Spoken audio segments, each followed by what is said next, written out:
আসসালামু আলাইকুম। আমি আমার নিজের জীবনের ছোট্ট একটা গল্প শেয়ার করব। আমি যখন আমার কলেজে বক্তৃতা দিতে যাই, তখন আমি বাসা থেকে সুন্দরভাবে কাগজে লিখে নিয়ে গেলাম এবং সুন্দরভাবে গুছানো ছিল একদম। মনের মতো করে মানে আমার মনের মতো করে গোছানো ছিল। কিন্তু যখন আমি ওই বক্তৃতা দিতে আরকি ডায়াসের সামনে গেলাম, তখন ওই কাগজটা উড়ে গেল। উড়ে গেল এক টিচার আবার করল কি ওই কাগজটা এনে আমার সামনে দিল। তারপর আমি ওই কাগজটা আবার রেখে আমার মতো করে বক্তৃতা দিলাম। দেখুন এই গল্পটা হচ্ছে আমার নিজের।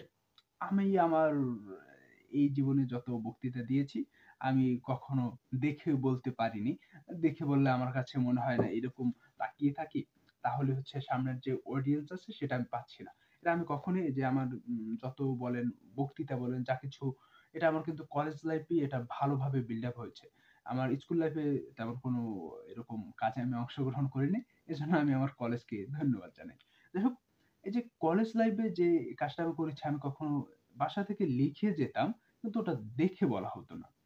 আ কারণ আমি দেখে বলতে পারতাম না। অনেক সময় আপনার সামনে দেখবেন কি আ আপনার সামনেও থাকবে লেখা, কিন্তু আপনার ওটা মতোই যে বলতে হবে ওই লেখাটার মতোই, এটা কিন্তু ঠিক না। অডিয়েন্স আপনার সামনে এসেছে, সে কিন্তু জানে না ওই আপনার কাগজে কি, কি লেখা আছে।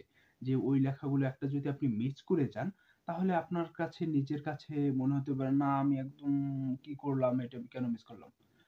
বাই দ্যা ওয়ে আপনি যখন এইটা চিন্তা না করে আরো নিজেকে আত্মবিশ্বাস করবেন, "না আমি যেটা বলছি ওইটাই সঠিক।" আপনি যখন বক্তৃতাটা দিবেন, তখন আপনার কাছে নিজের ভিতরে একটা যে তৈরি করবেন, একটা বুস্টার তৈরি করবেন, বুস্ট করবেন নিজেকে। যে আমি যেটা বলছি ওইটাই সঠিক।